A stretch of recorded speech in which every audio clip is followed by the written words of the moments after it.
तो ट्रंप के सत्ता संभालते ही यूरोप में शक्ति समीकरण बदलने लगे। यूरोपियन यूनियन ये समझ चुकी है कि यूरोप की सुरक्षा के लिए ट्रंप प्रतिबद्ध नहीं है और ये पुतिन के लिए अवसर बनने वाला है। दावोस समिट के भाषण में भी ट्रंप ने नेटो से किनारा करने के संकेत दिए। इसके साथ ही यूरोपियन यूनियन ने वॉर अलार्म बजा दिया है। यूरोपियन यूनियन विदेश विभाग की प्रमुख ने कहा है कि अब संगठन के 27 देशों को जंग के लिए तैयार रहना होगा।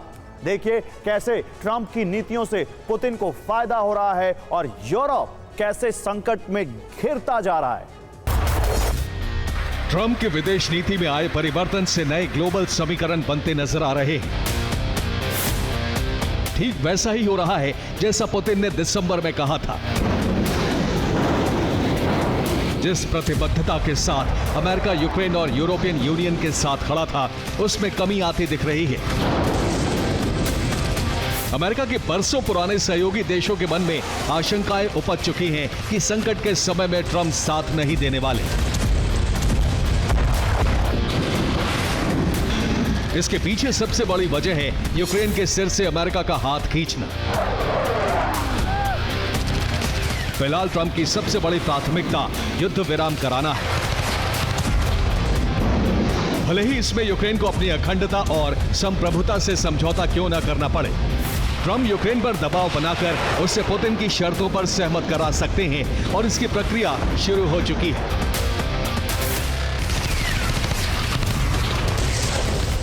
ट्रंप ने ऐलान कर दिया है कि वो जल्द ही पुतिन से मिलने वाले हैं और संकेत साफ है कि अपनी साख बचाने के लिए ट्रंप पुतिन की शर्तों पर सहमत हो सकते हैं।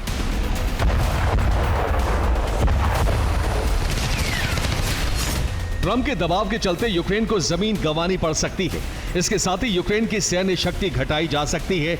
यूक्रेन शर्तों पर सहमत नहीं हुआ तो अमेरिका नेटो से मदद मिलनी बंद हो सकती है। युद्ध विराम के खिलाफ यूरोपियन यूनियन के देश अमेरिका के खिलाफ खड़े हो सकते हैं। ईयू के साथ रूस का टकराव हुआ तो युद्ध विस्तार हो सकता है। ऐसी स्थिति में नेटो में दरार आ सकती है।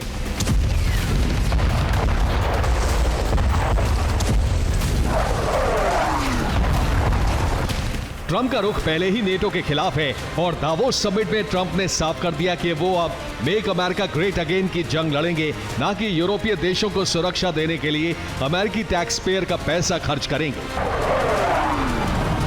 ट्रंप के रुख से साफ है कि वो यूरोप के हित के लिए अपना फंड नहीं खर्च करने वाले, भले ही इससे पुतिन को फायदा पहुंचता हो, क्योंकि अमेरिका नेटो के बजट पर सबसे ज्यादा खर्च करता है और यूरोप को सुरक्षा देता है।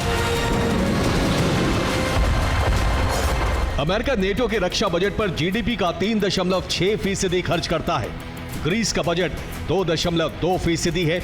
एस्टोनिया जीडीपी का 2.14% खर्च करता है। यूके ने 2023-24 में 2.10% खर्च किया।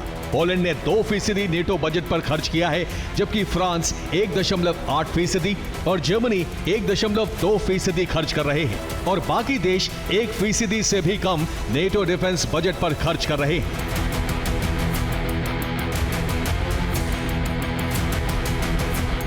इसीलिए ट्रंप ने साफ कर दिया है कि जिसका जितना खर्च उसको उतनी सुरक्षा, और इसीलिए पहली बार अमेरिका यूरोप से सेना हटा रहा है।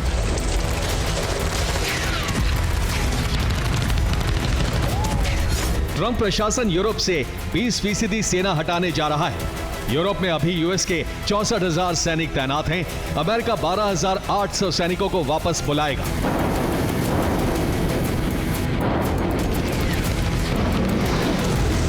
अमेरिकी सेना दूसरे विश्व युद्ध के बाद से यूरोप के देशों में तैनात है और अब संकट काल में ट्रंप सेना हटाने का फैसला ले रहे हैं।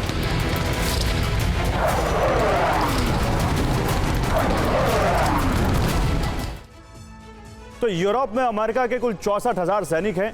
हम यूरोप के वो देश दिखा रहे हैं जहां अमेरिका के ज्यादा सैनिक तैनात हैं। इनमें सबसे पहले है जर्मनी, जहां 35,000 सैनिक तैनात हैं। इसके बाद है इटली, जहां 12,500 सैनिक हैं। यूनाइटेड किंगडम में अमेरिका के 10,058 सैनिक हैं। स्पेन में यह आंकड़ा 3,292 है। तुर्की में फिलहाल 1,690 सैनिक हैं। नॉर्वे में इस वक्त 1,438 सैनिक हैं। नीदरलैंड्स में यह आंकड़ा 418 है। यह स्टैटिस्टा की रिपोर्ट है।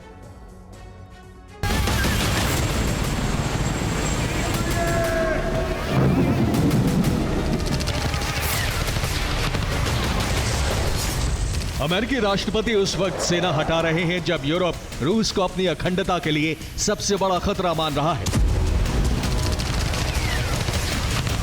माना जा रहा है कि यूक्रेन युद्ध विराम अगर रूसी शर्तों पर हुआ तो इससे पुतिन का मनोबल बढ़ेगा और वो साम्राज्य विस्तार के लिए नई शक्ति जुटाकर फिर युद्ध शुरू कर सकते हैं।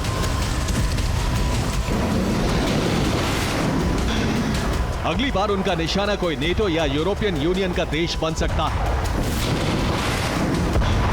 इसीलिए यूरोपियन यूनियन ने अपने दम पर जंग की तैयारी कर ली है।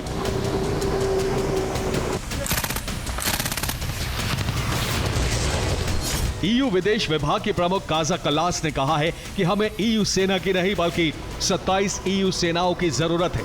ये सेना एक साथ मिलकर हमारे दुश्मनों से यूरोप की रक्षा करे, अपने सहयोगियों के साथ मिलकर रहे, लेकिन जरूरत पड़ने पर अकेले जंग के लिए तैयार रहे।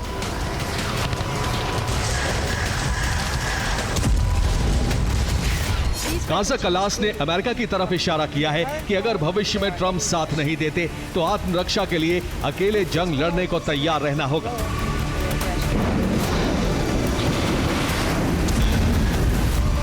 जैसे जैसे शक्ति समीकरण रूस के हित में जा रहे हैं, वैसे वैसे यूरोप पर संकट के बादल गहराते जा रहे हैं। रूस यूक्रेन के मददगार उन देशों से बदला लेना चाहता है जिन्होंने लॉन्ग रेंज हमले के लिए उसे मिसाइलें दी, और इस लिस्ट में सबसे ऊपर है ब्रिटेन।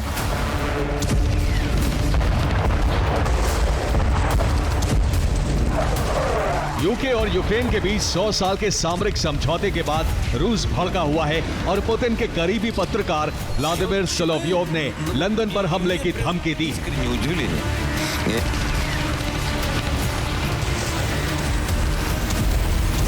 सोलोवियोव ने कहा है कि लंदन पर न्यूक्लियर हमला करना बहुत आसान है। यह पुतिन के लिए आतिशबाजी चलाने जैसा काम होगा, जिसे लंदन चाहकर भी नहीं रोक पाएगा।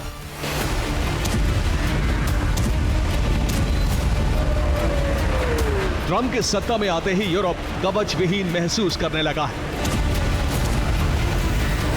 और हालात रूस के पक्ष में जा रहे हैं। यूक्रेन अगर रूसी शर्तों पर झुका तो यह यूरोप की हार होगी और पुतिन का अगला टारगेट कोई भी यूरोप का देश बन सकता है। Bureau report, TV9 Bharatvarsh.